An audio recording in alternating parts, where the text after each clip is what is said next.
Bonjour à tous et bienvenue sur un nouvel épisode de la série Nous Entrepreneurs. Je suis Karim Majoub, je suis business coach, action coach de la firme Paris et je donne ici la parole aux entrepreneurs locaux pour qu'ils nous partagent leur histoire, leurs apprentissages, leur expérience et comment ils préparent leur entreprise à saisir les opportunités et à relever les prochains défis. Je suis ravi de recevoir aujourd'hui Anthony Baron, CEO d'Adequancy et fondateur des Afters de la Transformation à Paris. Anthony, bonjour et Bonjour bienvenue Karim. sur Nous Entrepreneurs. Bonjour Karim. Est-ce que tu vas bien déjà? Ben écoute, très bien, très bien. Merci beaucoup de m'accueillir dans ton émission. Super, super. Merci beaucoup, merci à toi. On va rentrer tout de suite dans le vif du sujet. Peux-tu te présenter, Anthony, et présenter ton parcours entrepreneurial, s'il te plaît? Oui, absolument. Donc, moi, c'est Anthony Baron, j'ai 42 ans et je suis aujourd'hui donc le fondateur d'Adequancy, qui est une société digitale spécialisée dans le management de transition. Et j'ai eu toute ma carrière après une formation en gestion école de commerce dans le secteur du conseil en France et à l'étranger. À l'étranger, c'était quelques expériences à Hong Kong puis Londres où je suis resté pendant 3 ans. Des expériences plutôt intrapreneuriales et en 2010, je décide de me lancer dans l'entrepreneuriat et je crée avec un associé ma première société dans le management de transition déjà. Voilà. Mhm. Et en 2017, donc, je reprends Adéconci pour développer donc, cette start-up qui naissait pour en faire donc, un acteur de premier plan sur le marché du management de transition. Super. Bah, écoute, est-ce que tu peux nous en dire un peu plus sur le business model? Qu'est-ce que tu proposes comme service et quels sont tes clients et qu'est-ce que tu proposes d'unique? Alors, le métier du management de transition déjà donc, consiste à confier les rênes opérationnelles à un dirigeant externe pendant des périodes en général de 6 à 9 mois, donc sur des fonctions de top et middle management, donc au niveau du comité de direction en général. Les fonctions types, c'est direction générale, finance, RH, DSI, achat, logistique, les fonctions également de direction commerciale, marketing, juridique fiscale, etc. Voilà. Donc globalement, c'est un marché en France qui représente un peu plus de 5000 missions par an. Et le modèle d'Adéquancy, donc en fait, on a une offre sur deux niveaux. La première, c'est une plateforme digitale qui a été créée, qui regroupe aujourd'hui 10 000 managers de transition inscrits. Et en fait, donc les clients ont un accès direct aux compétences sur la plateforme de façon totalement gratuite et peuvent, pour ceux qui le souhaitent, sélectionner en totale autonomie leur manager de transition. Et donc la plateforme aujourd'hui génère un trafic en France qui est assez fort, puisque ce sont 5000 visiteurs mensuels qui viennent sur la plateforme d'Adéquancy.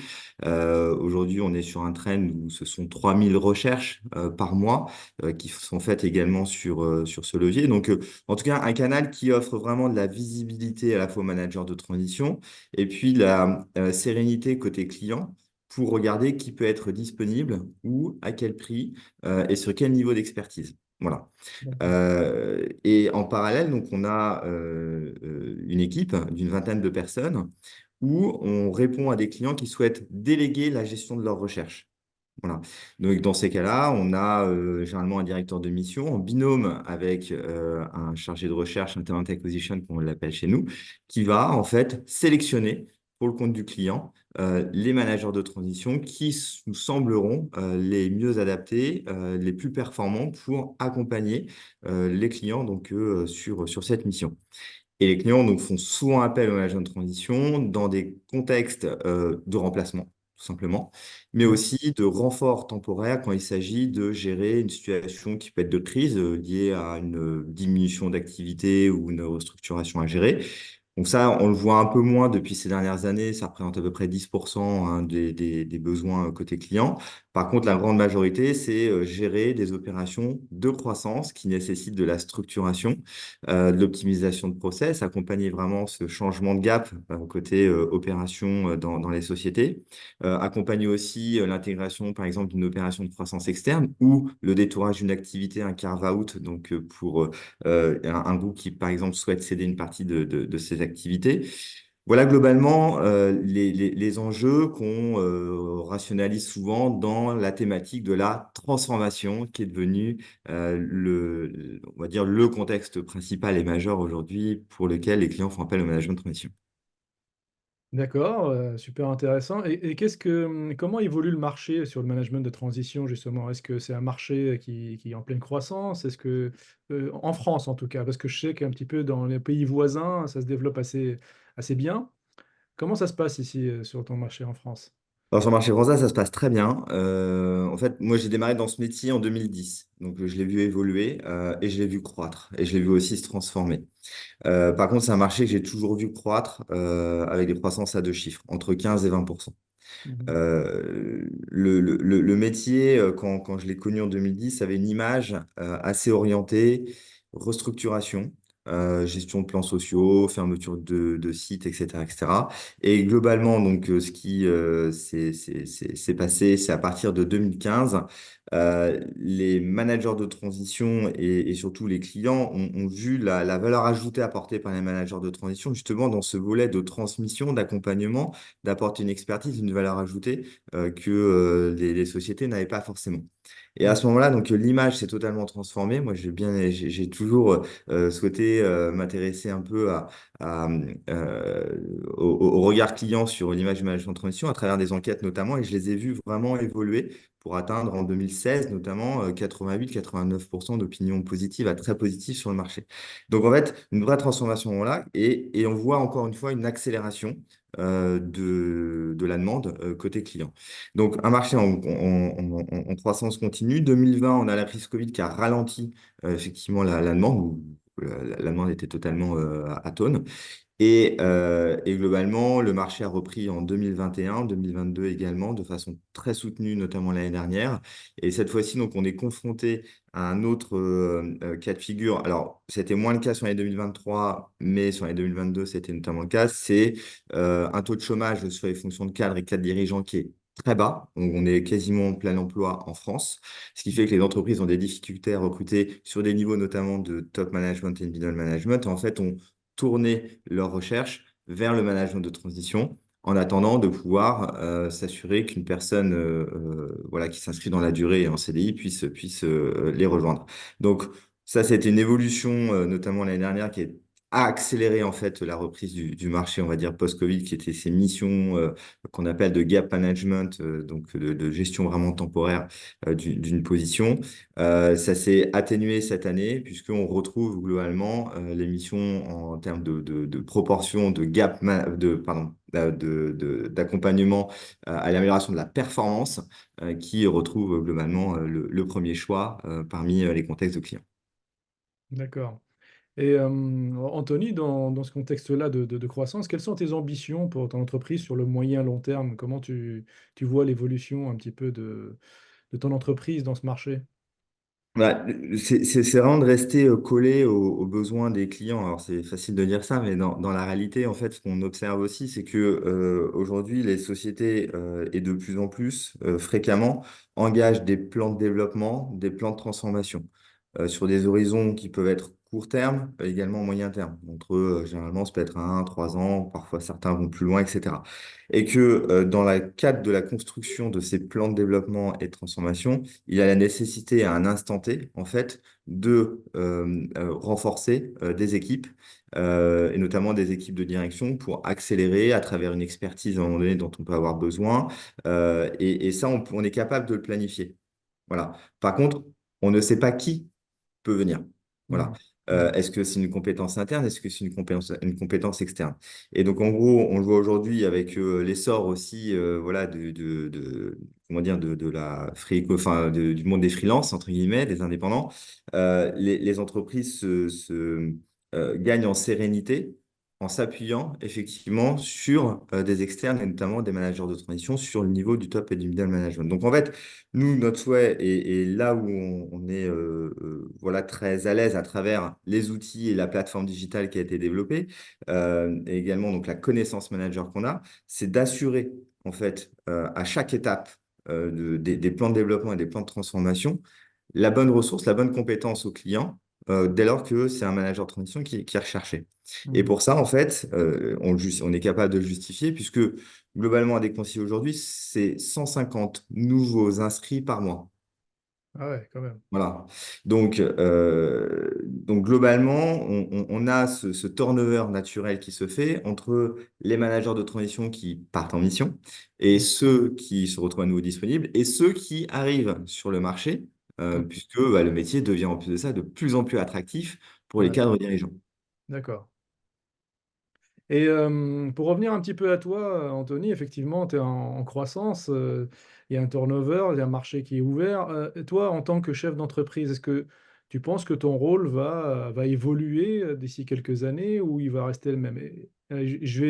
Enfin, c'est une question qui anticipe une première question que j'aurais dû te poser. Est-ce que toi, en tant que chef d'entreprise, tu fais encore du management de transition ou tu es uniquement au pilotage d'Adequancy?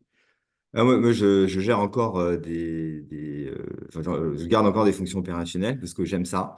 D'accord? Voilà, des concis, c'est une dizaine de millions de chiffres d'affaires aujourd'hui. Ouais. Donc malgré tout, moi, j'aime ça, j'aime garder cette proximité client. Ça me permet aussi de sentir également ce qui se passe sur le terrain. Ouais. Donc et le métier est vraiment passionnant. Donc voilà, c'est un métier que j'aime. Du coup, je te repose la question, mais maintenant je vais le mettre dans l'ordre. Ouais. Est-ce que tu penses qu'avec l'évolution d'Adequancy, je veux dire, dans quelques années, ton rôle de cofondateur d'Adequancy va évoluer à ce niveau-là? Bah, mon rôle sera amené à évoluer en fonction de l'évolution de la taille de la société. Mhm. Moi, mon objectif aujourd'hui, c'est de développer en fait un collectif avec les collègues qui font partie de la société, hein. Donc, c'est une vingtaine de personnes aujourd'hui et la société va continuer à croître. Donc, on va continuer à embaucher. Euh, et donc, en gros, c'est vraiment d'amener ce collectif vers une ambition et une vision globalement qui est partagée et en créant l'adhésion avec ce collectif. Donc, moi, j'aime garder globalement dans mon métier aujourd'hui, effectivement, ce rôle opérationnel. Est-ce que demain, avec la croissance qui est la nôtre, j'arriverai à le conserver? Je ne sais pas. Après, l'idée, c'est de garder justement je dirais cette agilité dans le mode de fonctionnement et le mode de développement pour globalement rester un dirigeant, je pense, agile, et c'est important, à la fois pour les équipes et également pour les clients, s'il y a la nécessité que ce soit moi qui intervienne sur la gestion d'un besoin côté client. Maintenant, voilà, là aujourd'hui, j'ai beaucoup transmis aussi finalement aux équipes au niveau des opérations, au niveau du développement commercial, au niveau du marketing, au niveau également des chargés de recherche, etc. Et puis j'ai des personnes qui nous ont rejoints, qui encadrent aussi ces équipes-là, qui sont d'ailleurs meilleures que moi sur ces sujets d'expertise. Donc voilà, et c'est là où c'est magique, c'est que maintenant, voilà, collectivement, on arrive à porter finalement voilà, une ambition, des ambitions qui sont fortes, avec aussi de l'exigence, avec un cadre bienveillant en même temps, et tout ça pour voilà, atteindre voilà, des éléments, encore une fois, de vision qui sont portés et de faire à des concis un acteur de premier plan, la possibilité par rapport aujourd'hui au marché, de notre positionnement, de ce qu'on en observe, globalement, d'aller chercher x5 en termes de volume d'activité. Et ça, c'est une vraie possibilité qu'on a. Donc maintenant, à nous de donner les moyens et de le faire effectivement collectivement. Très bien, très bien.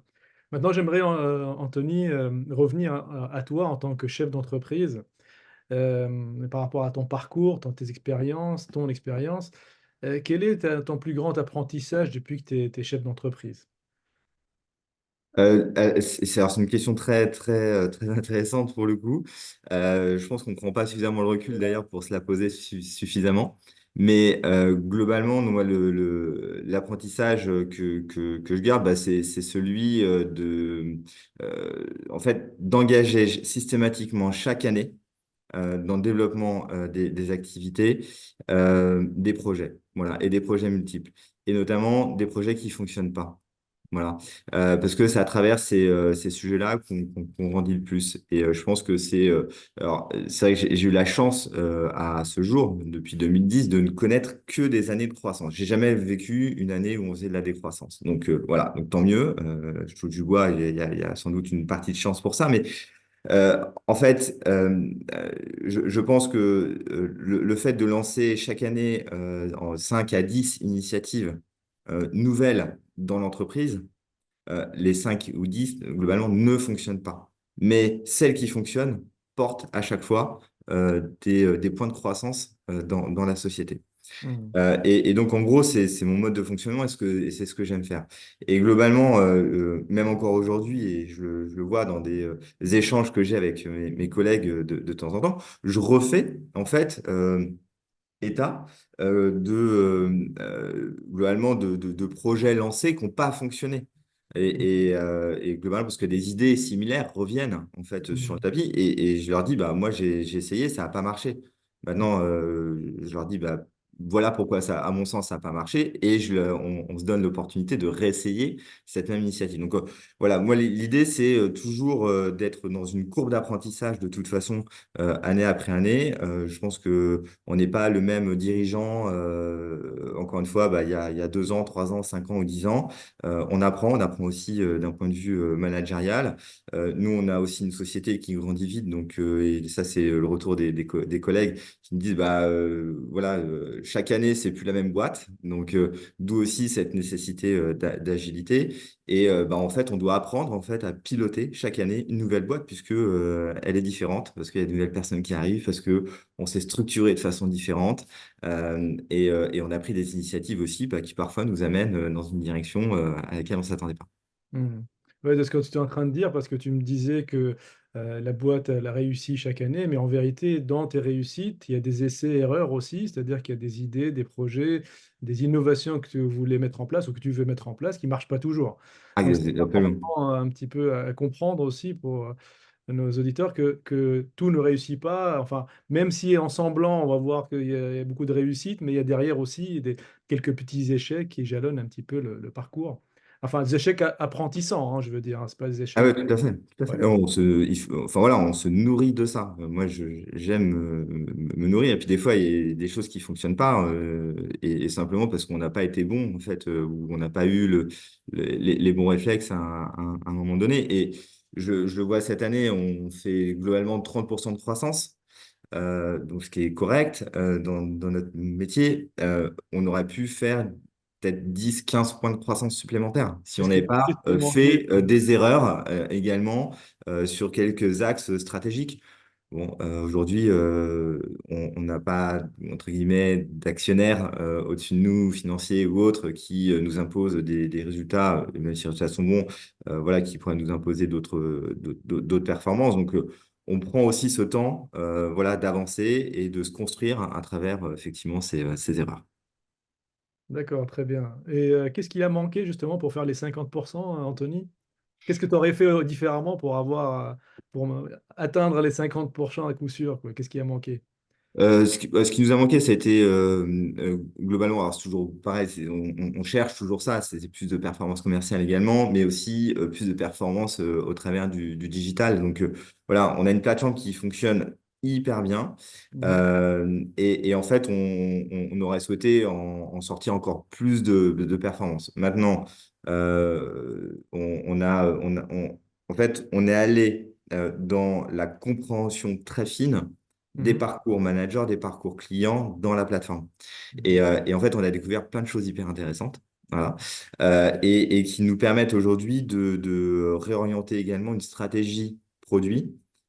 Et globalement, cette stratégie produit, si on l'avait anticipée de quelques mois ou de peut-être allez, 12 mois, bah, effectivement, on aura peut-être tiré ces points de croissance supplémentaires cette année. Voilà. Et en fait, c'est ça, je dirais d'un point de vue technique, c'est toujours se dire, bah, voilà. Bon, après, je suis un éternel insatisfait, hein, donc c'est pour ça que je regarde souvent le verre à moitié plein parce qu'il faut se satisfaire de nos réussites, mais globalement, je regarde aussi le verre à moitié vide parce que je me dis, bah, finalement, pourquoi ne pas l'avoir rempli le verre? Donc voilà. Et l'idée, c'est bah, voilà, d'actionner à chaque fois ces leviers qui vont permettre de se dire, ah, bah, ok, on engage maintenant cette action, ce sujet de la performance commerciale, ce sujet de la performance digitale, et puis, petit côté frustrant de se dire, oh, on aurait peut-être dû le faire plus vite, et plus tôt. C'est sûr. Anthony, si quelqu'un veut se lancer dans l'entrepreneuriat, que ce soit jeune ou moins jeune, hein, parce que maintenant il y a plus d'âge, hein, pour se lancer dans l'entrepreneuriat, quel conseil lui donnerais-tu à quelqu'un enfin, qui demanderait conseil pour se lancer? Alors après, je pense que se lancer dans l'entrepreneuriat, c'est une volonté qui est très personnelle. Donc, je ne sais pas si les conseils sont bien avisés, parce que globalement, je pense déjà qu'il faut être prêt.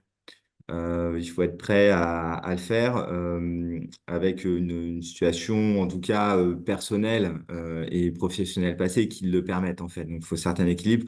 Je pense faire surtout attention à ne pas se mettre en danger globalement pour garder cet équilibre qui peut être un équilibre familial, qui peut être un équilibre vie pro, vie privée, etc. Donc ça, c'est vraiment important de le garder puisque c'est vrai que quand on lance son entreprise, globalement, on se lance à cœur ouvert à la tâche et on regarde pas trop le temps. Et globalement, quand on regarde pas le temps, bah, en fait, on prend le risque aussi de s'enfermer. Voilà. Et on prend le risque aussi de s'enfermer dans des partis pris qui sont parfois euh, pas forcément en lien avec la réalité du terrain ou des attentes clients. Donc ça, moi, je l'ai un peu appris aussi parce que je pense que je suis parti un peu comme ça avec des partis pris. Et à un moment donné, c'est vraiment s'ouvrir. Voilà, donc, et s'ouvrir au monde extérieur qui nous entoure, aller globalement dans tous les clubs, réseaux possibles, parce qu'on va rencontrer des gens qui sont comme nous, bah, qui ont les difficultés globalement du lancement, parce que lancer une boîte, c'est dur. Il faut le savoir, il faut se le dire. Même si on pense avoir la meilleure idée du monde, c'est hyper difficile. Et globalement, bah, on peut réussir dès la première année. Parfois, ça peut prendre 2, 3 ans et il faut le savoir. Voilà. Mm. Donc, euh, maintenant, il faut aussi croire, et c'était aussi une conviction, hein. Moi, j'ai le souvenir en 2013, quand mon associé me dit, ou c'était en 2012, sur la première boîte, il me dit, bon, voilà, on perd 3 000 € cette année, qu'est-ce qu'on fait? Est-ce qu'on continue? Est-ce qu'on arrête? Je dis, non, on va continuer. La société l'année prochaine va faire, je ne sais plus, tant de chiffre d'affaires, et on l'a fait, en fait. Simplement parce qu'on voyait les efforts, et notamment les efforts de développement qui avaient été mis en place, ça pouvait que payer, enfin, c'est une conviction. Donc après, il faut croire aussi en ses convictions. Et voilà, moi j'y ai cru à un moment donné où il y a un doute qui a pu s'installer. Mm. Voilà. Et donc il faut, enfin, j'aime pas parler de comme il y a qu'un faucon, mais c'est vrai que c'est se laisser porter globalement, encore une fois, par cette volonté, cette envie et ces croyances en restant effectivement libre, en tout cas très ouvert de l'écosystème qui peut nous entourer. Très bien, merci Anthony. Dernière question, est-ce que Anthony, tu as une actualité ou quelque chose à faire partager à nos auditeurs? Ouais, alors, dans les actualités, on en a toujours plusieurs. Alors, on a déjà livré cette année, et c'est un exercice incroyable qui a été fait, notamment par les équipes marketing à Concis. C'est le baromètre du management de transition. Donc, c'est une étude qui couvre plus de 9 000 managers de transition qui ont partagé avec nous en fait leurs informations Mhm. et qui permet en fait de dresser un panorama très précis du marché français des managers de transition. Mhm. Donc, on en a sorti un focus également autour des axes régionaux, un focus sur les axes sectoriels et un focus également autour des axes fonctionnels. Voilà. Donc, et c'est un vrai guide pour les managers de transition qui veulent se lancer. C'est un vrai guide pour les clients qui voilà, s'intéressent ou se posent des questions sur bah, globalement qui sont les managers de transition. C'est un élément de réponse incroyable. La deuxième actualité, alors là, elle verra le jour dans quelques mois, je pense au mois de juin 2024. C'est sa target qu'on fixe, mais c'est globalement voilà, la refonte d'Adéquancy, enfin, de la plateforme. La société ne se refond pas, c'est la plateforme dont on parle. Et donc, pour la rendre encore une fois plus fonctionnelle à destination des clients et des managers de transition. Voilà, donc on travaille dessus. On va faire évoluer également notre moteur de recherche, parce qu'il y a un algorithme. On va inclure aussi un peu d'intelligence artificielle pour gagner en efficacité à travers globalement un référentiel de données spécifiques au management de transition qu'a des conseillers à créer. Donc on muscle vraiment le côté produit, c'est ce que j'expliquais tout à l'heure notamment. Donc on muscle le côté produit, on muscle le côté serviciel en fait de la plateforme, puisque on sait que c'est le modèle d'avenir et dans lequel aujourd'hui on a envie d'investir aux côtés bah, des collègues qui nous entourent, mais on a nos clients également qui sont très sponsors de cette solution, également des managers de transition aujourd'hui qui sont plus de 10 000 à faire confiance à ce modèle. Voilà, donc d'où effectivement cette croyance dont je parlais tout à l'heure aussi, quand on est dans cette logique entrepreneuriale, c'est de croire aussi dans les gens qui nous poussent et qui nous font confiance. Et on a cette chance et qu'on en a effectivement plus de 10 000, en tout cas, qui au quotidien viennent mettre à jour leurs informations sur des consignes. Très bien. Merci Anthony, merci pour ta participation sur Nous Entrepreneurs et merci de nous avoir partagé ton parcours, ton expérience et Merci Karim, hein, c'était un plaisir donné cette d'échanger avec information toi. qui est hyper intéressant. Merci à vous tous de nous avoir écoutés et à très bientôt pour de nouvelles interviews inspirantes d'entrepreneurs comme celle d'Anthony aujourd'hui. Pensez à vous abonner et à commenter les épisodes et je vous dis à bientôt. Et à bientôt Anthony, merci. À très bientôt Karim, au revoir. Au revoir.